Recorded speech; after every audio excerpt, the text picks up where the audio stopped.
నేను మహబాద్ నుండి వచ్చిన జియో 46 అభ్యర్థిని. ఇది ప్రజాప్రభుత్వం అన్నారు. ప్రజాప్రభుత్వం అంటే ఏంది? మాకు ధర్నా చౌక్ దగ్గర ధర్నా చేయడానికి వీలు కల్పిస్తామని రేవంత్ రెడ్డి సారే స్వయంగా చెప్పారు. అలాంటిది నిన్న అశోక్ సార్ యాక్చువల్లీ బీఆర్ఎస్కి వ్యతిరేకంగా మాట్లాడిన వ్యక్తులలో మొట్టమొదటి వ్యక్తి అశోక్ సారు. అలాంటిది కాంగ్రెస్ ప్రభుత్వం రావడానికి కూడా అశోక్ సార్ అతని హ్యాండ్ ఉన్నది. అలాంటిది అశోక్ సార్ని ఇవాళ పట్టుకొని జైలు వేయడానికి అంటే కేసుకు తరలించారు.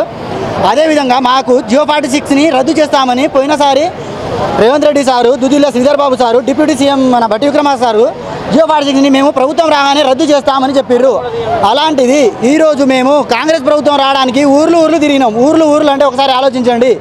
ప్రతి ఒక్క నియోజకవర్గం తిరిగినాం, బస్సు యాత్ర చేసినాం, ప్రతి చోట తిరిగి జియో 46ని క్యాన్సిల్ జియో 46 పెట్టి మమ్మల్ని అన్యాయం చేసిండని ఈ విధంగా మేము కాంగ్రెస్ ప్రభుత్వానికి ఓటేయాలని వాళ్ళకి వెళ్ళి మాట్లాడి ఈరోజు కాంగ్రెస్ ప్రభుత్వాన్ని తెస్తే మమ్మల్ని ఎంత విధంగా అనగదొక్కుతున్నారు అంటే ఈరోజు అందరినీ అరెస్ట్ చేస్తున్నారు. అంటే మేము అరెస్ట్ చేయడానికి మేము కాంగ్రెస్ ప్రభుత్వాన్ని తీసుకొచ్చింది జియో 46ని వెంటనే రద్దు చేయాలి. డిఎస్సి 25,000 అని చెప్పి 11,000 పోస్టులు ఇచ్చారు. గ్రూప్ 2 గ్రూప్ 3 అదే పోస్టులను నింపుతా అంటున్నారు. మరి మీరు ఈ విధంగా నడిస్తే మళ్ళీ ఎంపీ ఎలక్షన్లో మీకు తగినైన శిక్ష చేపిస్తాము. కాబట్టి మా యొక్క నిరుద్యోగుల బాధని అర్థం చేసుకొని వీళ్ళకి చేయవలసింది ఏంటి, నెక్స్ట్ ఏంటి, ప్రాసెస్ ఏంటి అని ఒకసారి ఆలోచించండి. మీరు 2,000 ఉద్యోగాలు క్రియేట్ చేయని వాళ్ళు 2 లక్షల ఉద్యోగాలు మీరు ఆల్రెడీ రేవంత్ రెడ్డి సారే స్వయంగా చెప్పారు. ఇప్పటికి కూడా వాయిస్ రికార్డు ఉన్నది. ఒక్క సంవత్సరంలోనే 2 లక్షల ఉద్యోగాలు భర్తీ చేస్తా అని చెప్పారు.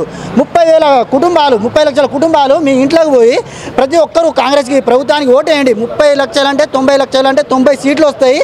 2 లక్షల ఉద్యోగాలు ఒక్క సంవత్సరం నింపుతా అన్న వ్యక్తులు ఈరోజు అంటే సీఎం సార్ గారు ఈరోజు మేము ఎక్కడైనా బయట ధర్నా చేయడానికి వచ్చి మమ్మల్ని అరెస్ట్ చేసి ఈరోజు పిఎస్లకు తరలిస్తున్నారు. అదేవిధంగా జియో 46లో మెరిట్ అయిన విద్యార్థులకు న్యాయం చేయమంటున్నాం. మేమేదో 80-90 మార్కులకు మాకు ఈ జాబ్ కావాలి అని మేము అడుగుతున్నాం. మెరిట్ వైజ్గా మార్కులు ఇవ్వండి. మేము మెరిట్లో ఉంటే మేము తీసుకుంటాం, లేకపోతే లేదు. మెరిట్ విద్యార్థులు న్యాయం చేయమంటే 9 నెలల నుంచి పోరాడుతూనే ఉన్నాం. ఇంకా ఎన్ని రోజులు పోరాడాలి?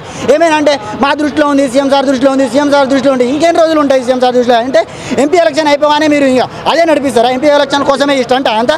ఈరోజు మేము హైకోర్టులో కేసు గెలిచే ఛాన్స్ ఉన్నా ఏజీని ఏజీని రేపు ఇంకా ఎవరినైనా పెట్టే ఛాన్స్ ఉన్నది వీళ్ళకి. ఎందుకంటే వీళ్ళు కేసు ఓడిపోయాలి, వీళ్ళని ఒక్కరిని కూడా జాబ్ ఇవ్వద్దు అనే ఆలోచనలో కాంగ్రెస్ ప్రభుత్వం యోచిస్తున్నది.